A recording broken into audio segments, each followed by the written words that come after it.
Yes, Dorothy, that was good. That to see the perfection of the first 6 days, that's love, isn't it? The standpoint of love within us. We must always nurture that quality.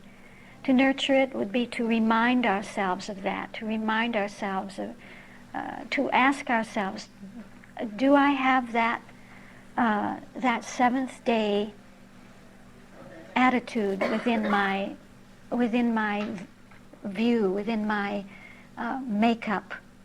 Am I reflecting that seventh day to see the perfection of the divine, to rest in it?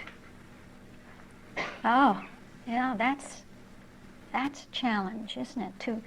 To rest in it, to not be antsy, and looking, constantly checking to see if something has changed with the so-called problem. Is it different yet? Is it healed yet? Then we've taken our gaze off of the Infinite One. But love, we know from the textbook, or the textbook teaches us in Christian Science, that love is that which never loses sight of loveliness. It doesn't look away from its object. Its halo rests on its object. It can only see the perfection of its objects, looking at its own idea. So we must look at love's idea. Then we are love, huh? Then we are of the quality of love. And so that also implies to be expectant of the fulfilling of the plan of love, the design of love. And you see, I'm just taking really what we have in that last column here. You have it in your material. What else does it say? Not expecting the mortal to be perfect. That's the looking away again, looking at the mortal to see, is the mortal perfect? And to have compassion for ourselves and others. So those are the 7 days, and in the morning I would like to just take them again with you in respect to how we would utilize them as a method to approach any problem that comes up for us. It's a little bit different. We took this afternoon to really analyze what the symbols are, to exchange the natural symbols for the metaphysical symbols, to see what our reflected approach is. But in the morning we'll see how this method can be applied or applies itself to any problem. And just one last note that in truth, did I mention where we have different symbols, the living creatures, and then man, there is a break coming in, another break. You just need to make a little note of it. Don't worry about it. It'll be the rest of your lifetime to enlarge on the understanding that here we have a break to science coming in. So we've had word is word is Christ, word is Christianity, and now sense of the word as science comes in as truth and is fulfilled in the seventh day, bringing everything really to the standpoint of perfection and infinity. Okay, that's it for today. Thank you. You've been just marvelous.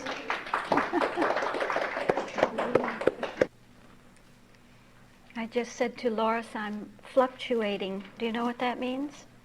It means there's so much information and complexity in the subject that I don't know what I'm going to say.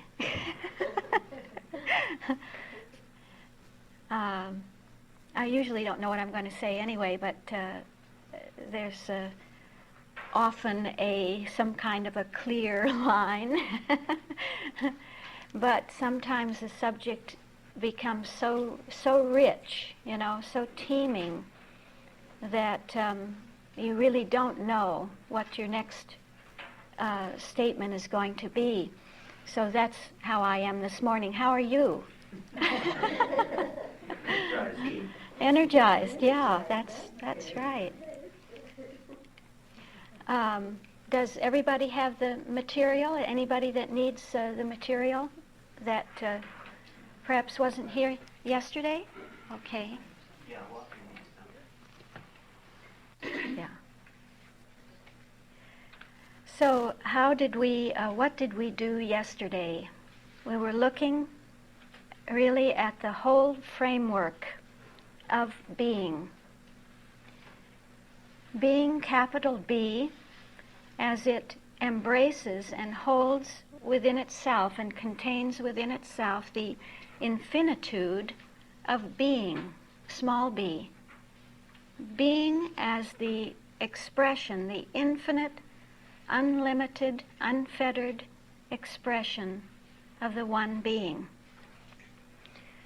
And we saw that science, divine science, is that which has presented us with the science of being. That in the Christian Science textbook, we have been given the science of being. The science that explains everything, absolutely everything. And we said that a science, by virtue of its own nature, is the embodiment of a principle, embodies the idea of a principle.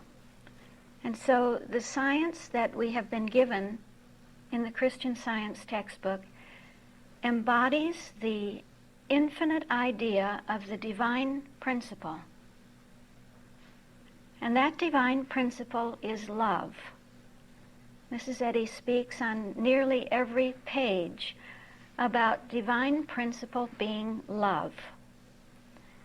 So that love factor permeates absolutely everything that we can see or know or discover within the infinite field of the science of being. And we saw that that principle is so loving that it presents itself through its categories, through the categories of being. That whenever you have a science, this implies system, and system implies categories, classification, differentiation, categories, classification within classification, an infinite hierarchy, not of people, an infinite hierarchy of system. This is science.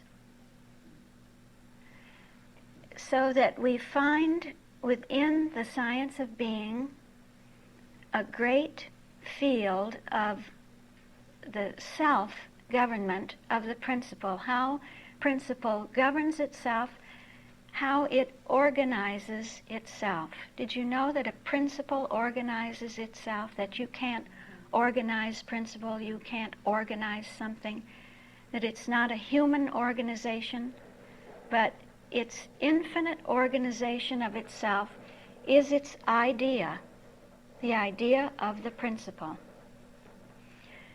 So we began to take the biggest lines of that divine self-organization, that principle, and to see that it is comprehended, can be comprehended through three main categories of being. Through the nature of God, the first category showing us the nature of God, and the textbook is filled with the expression of that nature. with the explanation of that nature. That's where we find, as scientists, as researchers in Christian Science, that is where we find out what the nature of God is, what the nature of being is, and therefore what our nature is. Because we are being. We are being, capital B, in expression, and that's a being. So really that indicates to us that the first great endeavor that we must make as Christian scientists, and that's not a moral must, it's a divine must, it's a divine demand upon us to come to know the nature of God, and would involve going to the textbook, to the Christian Science textbook, to delve deeply into that research of what the nature of God is. We find that nature expressed in the 14th chapter, in its essence, in the 14th chapter of the textbook, Recapitulation, the chapter that Mary Baker Eddy provided for class instruction for students in Christian Science, that she begins that chapter with the question, what is God? And so gives us there the succinct answer, really the summation of her whole life work. The whole of her life work is somehow summed up there in the answer to the question, what is God? The whole sum and substance of the universe is summed up there in that answer. And she says, God is incorporeal, divine, supreme, infinite. We see that she really begins to define God through the calculus. What did we say the calculus was yesterday? The fourfold calculus, the operation of God. She actually begins by showing that that divine nature of mind, spirit, soul, principle, life, truth, and love is operating, it's operative, it's in expression. It is expressed in its incorporeality, in its divinity, in its supremacy, in its infinite nature, everywhere, that this is God. But we would need to know, what is mind? What is spirit? What is soul, principle, life, truth, and love? These great capitalized terms, and you know that we have with the textbook a text of uncapitalized terms and capitalized terms. And Mrs. Eddy would indicate through that language, that use of the language, that the capitalized terms are those which we should give really capital interest to, capital attention to, our greatest attention to, that they are the most important thing appearing in the surface, on the surface of the text, on the textual surface. She gives us an opportunity through the surface of the text to discover what is so important that we have to go more deeply into it. Later we will find that there's a deep structure to the textbook, that there is something at a deeper level that has expressed itself in the surface text, that the categories of being are working also at a deeper level, and that they have evolved or caused the emergence of the surface text.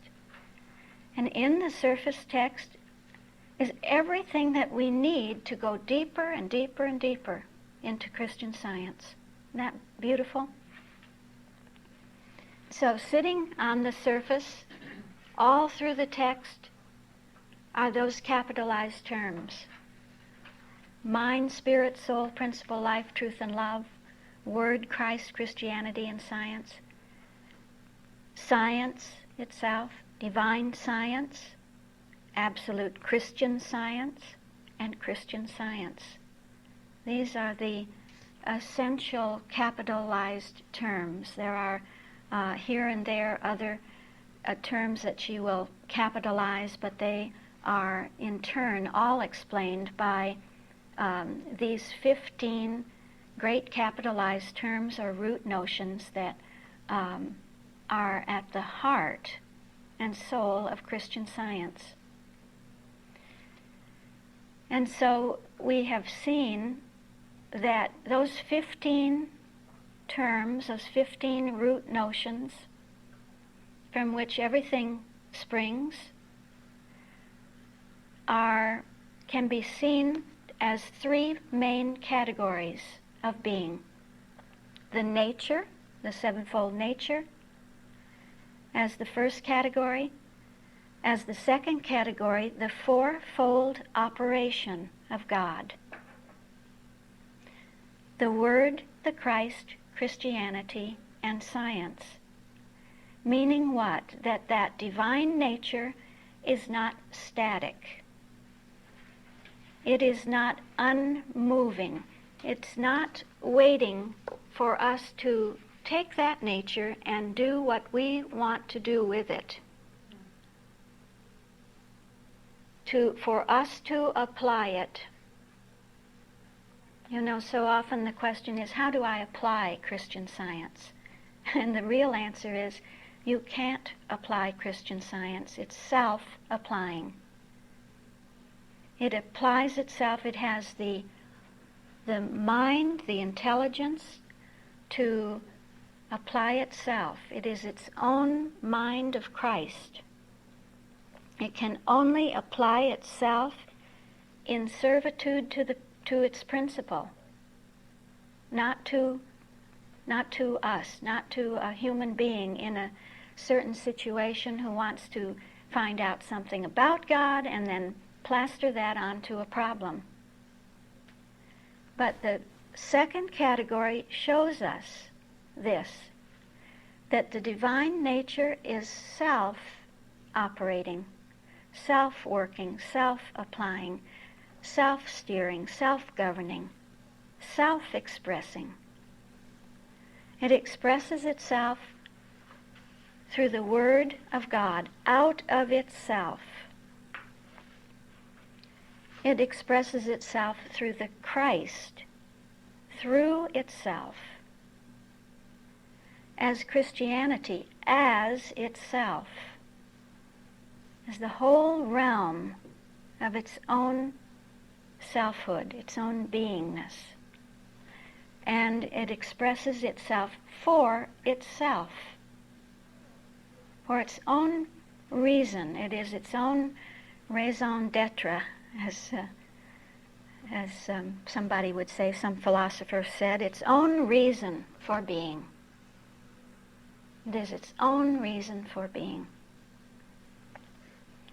So those four already show the human mind, that the human mind cannot take divinity and use it, but that the human mind will in fact be changed and exchanged in every way until it becomes what it actually is, the divine mind, that there is only one mind. And so being is working right now, it's operating right now, it is expressing itself right now in that capacity to change us, to alter us, to reform us, to inform us about what reality is, until we become the consciousness of that fact, until we really become God's own understanding of himself. This is actually the definition of man, or at least it's the way John Dorley would define man, that man is God's own consciousness of himself. And so we see that that self-operation of the divine nature is not existing somewhere in the clouds, is not up on cloud 9, is not unapproachable, but that in fact it has within itself the Christ, as we've already seen. It's Word, Christ, Christianity, science. That the calculus of Word, Christ, Christianity, science is continually calculating the infinitude of principle's idea, the infinitude within the idea of the principle. As an infinitude of ideas. So we feel the unity of that one calculus, that one idea of the principle, as it begins to be the principle of every idea, that every idea has the same principle, the same pattern, that every idea. And so we touch a further level and we find that of being, the levels of spiritual consciousness, that we've come out from the infinite one. In that infinite one, which would otherwise be, meaning what? That it would be impossible to know it, reckon what that infinite one is. That because within Christ idea, that it presents itself as a calculus. I'm the only mind. What other mind would there be to calculate me, to know me? So I conceive of myself. I calculate myself. Just think of that. Any knowing, any conception, any understanding is mind itself. Capital M. It's not the human mind. Only the divine mind can know itself. And so immediately in that we would see that the infinite principle is the divine principle, renders itself knowable to the human, but never begins to show us that we actually have that great descent from divine science, from science, to see that, well, then this divine mind, this mind of, just the mind of that principle which is love, is coming to every point in the universe. It's making itself known to be of consciousness, at every point on every plane of consciousness. And being the calculus of every idea, calculating every idea, so we touch an infinitude of ideas within the infinite idea of the principle. Problems, positive calculations within the infinite. And but I don't see that it's so positive. Doesn't look like a positive problem. Well, why does it look negative to you? Because you within consciousness. Some measure, in other words, divine mind and another mind. A mortal residue of the belief of another mind. The perfection of the divine problem, of the divine really are. Did you know that you are a divine calculus? You are. But it is that sense of duality. But the one mind never stops being the one, another mind. But I can beat that mind to pieces. No, mind just knows I'm the only mind, I'm the one mind, ability within myself. So I can save the belief, the perception, the misperception, the misconception. And so there is a descent then to absolute Christian Science, and so the descent then she is describing or defining for us what that level of Christian textbook. You only have to know where those definitions are and what they of the tonality, the feel, the atmosphere of those different levels.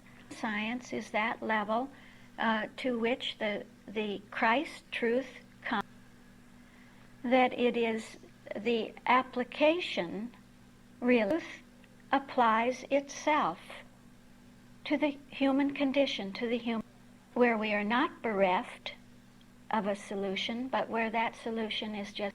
So those are the three great categories of being. Could you think of anything that would not be included somewhere within those three categories? There is nothing. They cover the whole of being. I think that's a wonder, just a divine wonder that we can sit here in this room and in less than an hour encompass the whole of being. Only through science, huh? Only through what Christian Science teaches. And the field, the cause doesn't see it. They don't realize what they have. We hardly realize a being, and the coming of the stupendous fact of what they imply, given by divine love. That divine principle, love. And this is what Mrs. Eddy has given to mankind. A profound gift that mankind doesn't realize yet.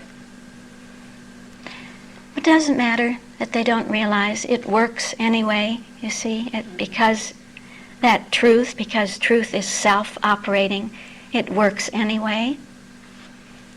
It's working throughout the universe. It's working on individual consciousness, on collective consciousness, on universal consciousness. Without that, there would be no change in the world. And we know that the world is constantly changing. That there is continual evolution. And that what looks like material evolution is spiritual evolution misunderstood. That all the evolution, all the developments, all the unfoldments, all of the advancements in any field of knowledge, any branch of endeavor, and we said any branch. Those branches are planes. They are planes of consciousness. And so you have a plane of consciousness of the medical field, and you have the plane of consciousness of the physical sciences, and you have the plane of consciousness of the business world, and whatever it is. These are planes or fields of consciousness, all being impacted by the Christ idea, by the working of that Christ in consciousness. And that's the only reason there's an advancement in any field and in every field. And the sciences, small s, are just the first faint appearing of science, capital S. I love that sense. That with every new advancement, there's a closer approach to science, capital S, until all the small s sciences disappear and there's only science, capital S, divine science.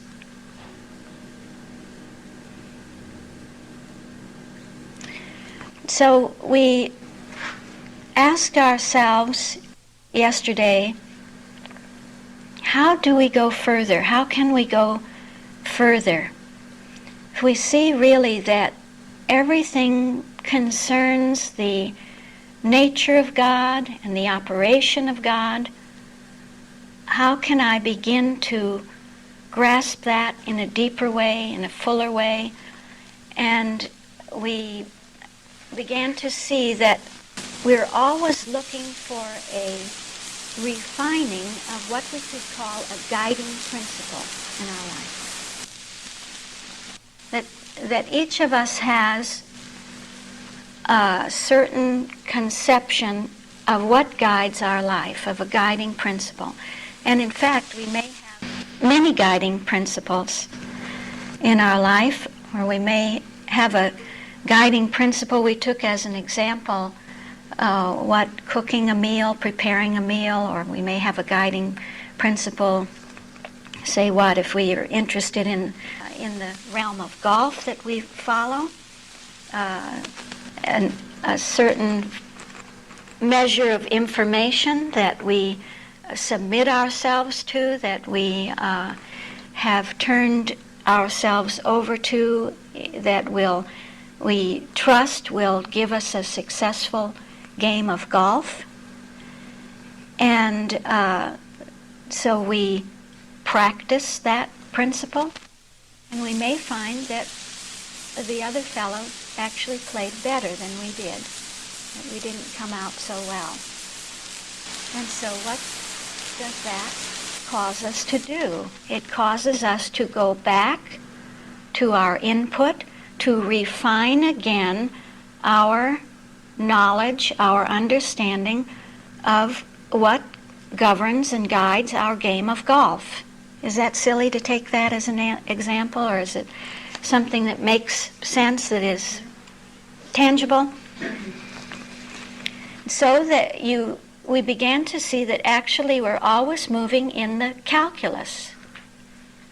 That we begin with a word sense, a certain field or body of information about that subject, about that endeavor. Everything that we know, a standard, some kind of a standard about that doing.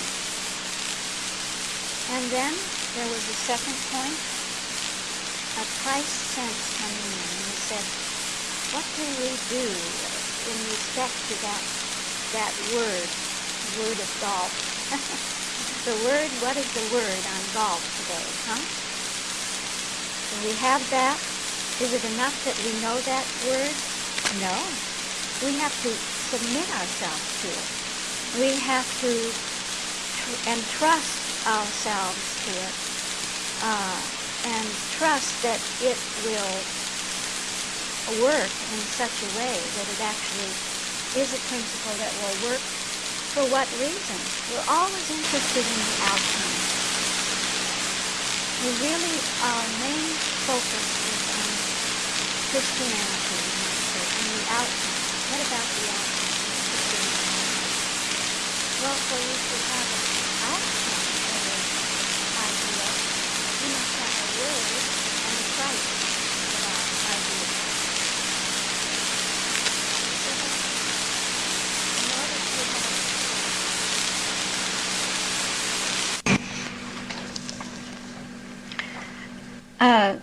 isn't it true that we're always interested in the results and the results of something? That's sort of the goal, the end result is what we are interested in. In a game of golf, we want to play a good game of golf, and we want to win.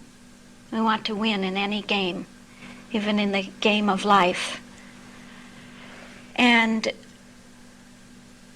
so often we don't realize that the quality of that outcome depends on the quality of the input and the quality of the processing of that input. This is Word, Christ, Christianity. The Word is the input, the sense of input in anything. The Christ is the processing of that input. Do I submit myself fully and completely to that word, to everything that I know about that subject of golf, and allow that to express itself.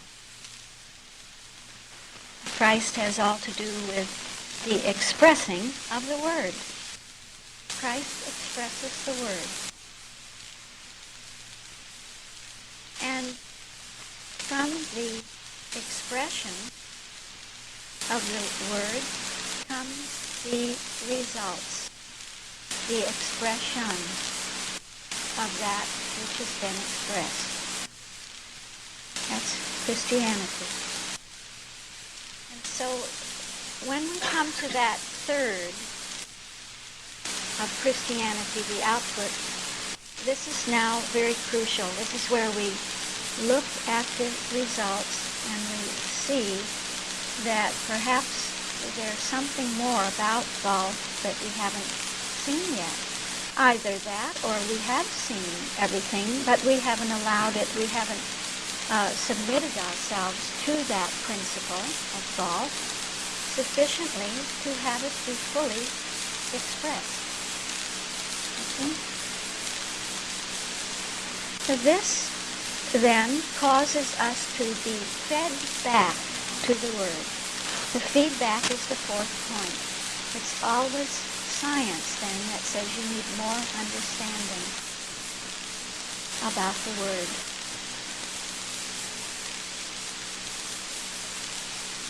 More understanding about the Word. More understanding about your coincidence with the Word. How to coincide with the Word. That's the office of the Christ. The Christ is defined in many ways in the textbook, but one of the highest definitions that we get is that the Christ is responsible for the coincidence, can you say it, between God and man in his image. The Christ cannot bring about a coincidence between God and man that isn't in God's image. It isn't exactly like God in nature. Exactly like God in operation, in expression. So we saw how we just continually move in the calculus, and we do that in every aspect of our lives. If we're businessmen, we do it in our business. If we are homemakers, we do it in our home, with all the aspects of making the home. No matter if we're in farming, then we do it in respect to how to be a farmer, how to be a good farmer. Not just a substandard farmer, bringing forth poor crops and not knowing how to deal with the pests and how the seasons affect the crops and all of that. But we are continually refining our ability to be a good farmer by going to the standard of farming, the standard of homemaking, the standard of business.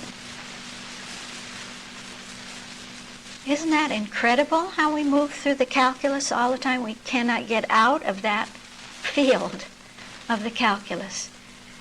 And so we saw that if we want to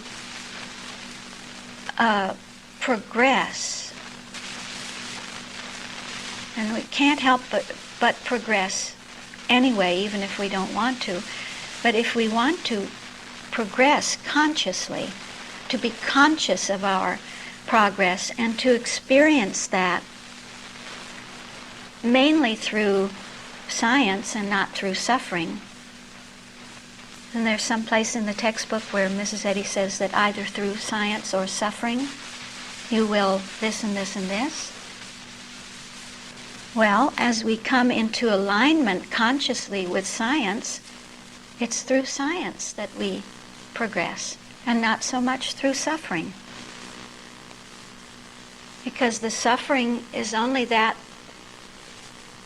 information which says you're not lined up yet, you'd better recheck your input, you'd better recheck your attitude of submission to the Christ idea, and then the suffering sense goes out. So we said, well, consciously, how can I progress in this beautiful science? And we said by finding out what that one guiding principle is, what the true guiding principle, capital P, is, by looking at our input, by looking at the Word of God. And then we saw that actually that's what the Bible does. Right at the beginning of the Bible, we're presented with the divine standard of God, with the Word of God. Through 7 days of creation, we're shown what the Word of God is. In a great statement. Doesn't it say, and God said, and God said? It's God's statement of himself, of his own creative nature, of how anything is brought forth creatively. So we touch really the Word. It's the first,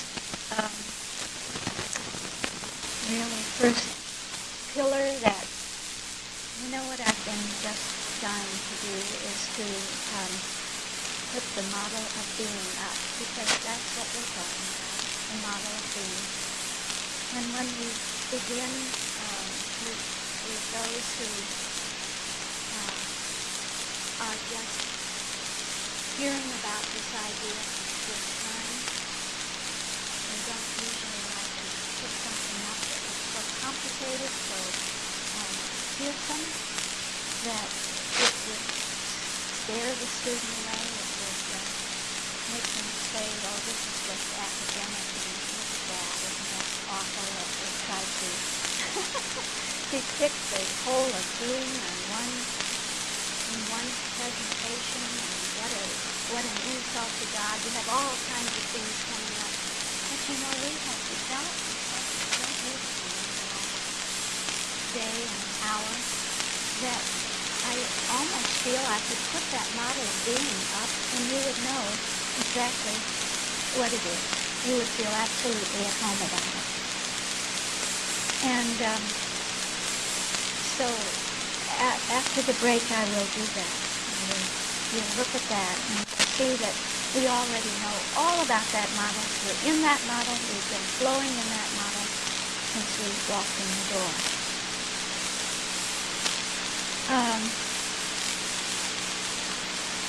So we have taken now those 7 days of creation.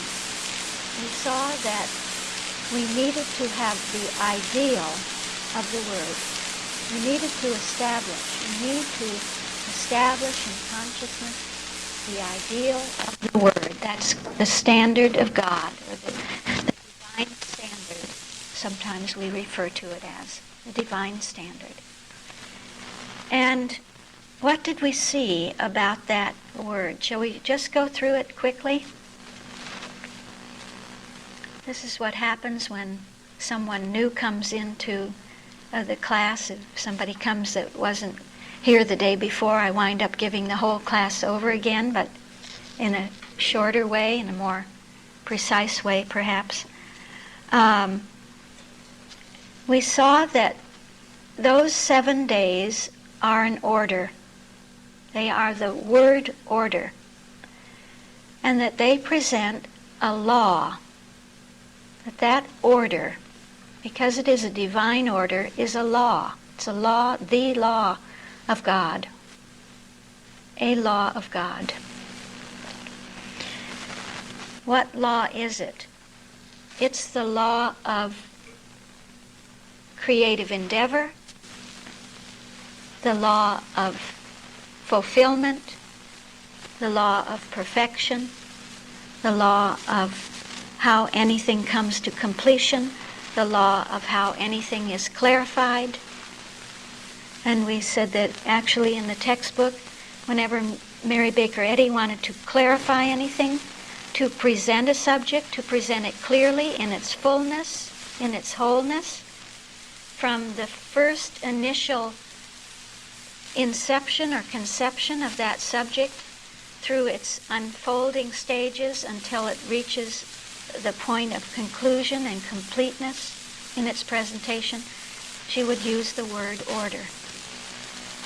So that law is a law of clarification to any subject.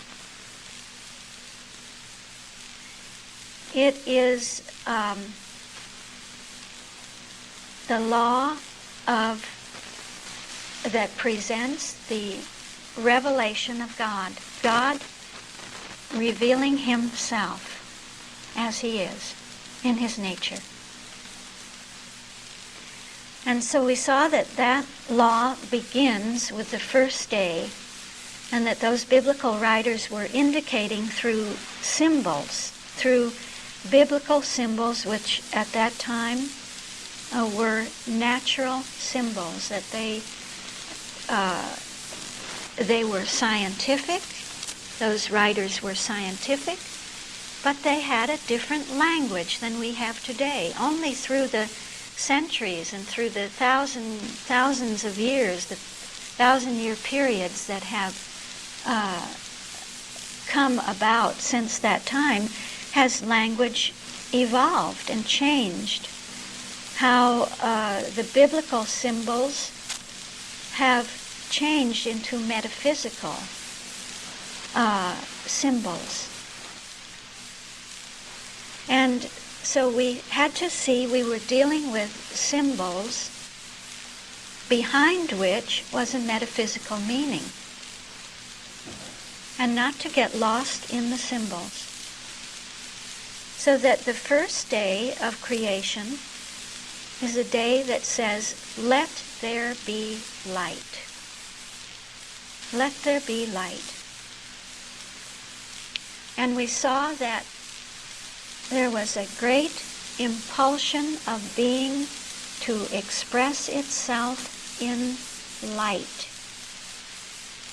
What do we mean by light? We began to feel out, to sense out, really to discover that we already have a knowledge, an understanding, a tonality of mind, because behind that day stands mind. And we began to see that, well, whenever you say, well, let there be light on a subject, you mean let there be some intelligent apprehension about that subject. Let there be some knowledge about that subject. Let there be wisdom about it. Let there be insight. As though God would say, I'm going to cast the light, the intelligence on this subject. Here it's the subject of God himself, and God is going to show himself forth in a sevenfold light. Every day will be a day of light, but it's accentuated at the point of mind, because mind is light, it is intelligence, it is wisdom, it is inspired thought, it is clarity of vision, new vision, perception, a kind of a mental acuity. It has all to do with the mental faculties, with the faculties of mind, of being able to see, to know, to foreknow, to be able to turn to the one mind. These are all implied in that one term, light. And that's what mind says to us. It says, turn to me and you will receive light. You will receive that light. Turn to the fact that there's only one mind. Then you will be enlightened. You will be envisioned. You will be given a vision. You'll be given an idea. You'll be given first the concept of an idea, and then that concept will grow and grow and grow until it becomes the idea itself. Mind's own idea of itself. Then we saw that the second day came in and it said to us, God said, let there be a firmament. And that firmament was to divide the waters from the waters. The waters above the firmament and the waters beneath the firmament. Actually, nothing negative ever comes into the days of creation. Did you know that? If you read those days, there's never really an indication of a counterfeit, of an opposite, of a negativity. So we're not dealing with an opposite in its purest sense here. But to have a firmament is a way of saying, put some order. Let there be order in that light of mind, in the elements of mind. The symbol comes in of the waters, but Mrs. Eddy explains in her exegesis that the waters are the elements of mind. So they're the elements of that light of the first day. And the second day says, don't just have that as a big pile of information. In fact, it says you can't just have that as a big conglomerate of information, adding one piece of information to the next, gathering information. And God said, let there be a firmament. Now, let there be order in that information. Because only with order do you begin to actually understand what's understanding as it is ordered. As there is diversification in that information. You see, that's exactly what we're doing, what you do in any class. Really, if we look at it from the standpoint of spirit, we can letting there be a firmament, ever since we arrived yesterday. Order and order in the order in the order. You see, so it's order within order of the idea of principle. This is that which you know. That's really how you, reflecting on it, by pondering it, by looking from it and saying, now, I know that, tell me something I don't know. Here, tell me something I don't know. This is not spirit. This is mind, because mind is only capital M mind.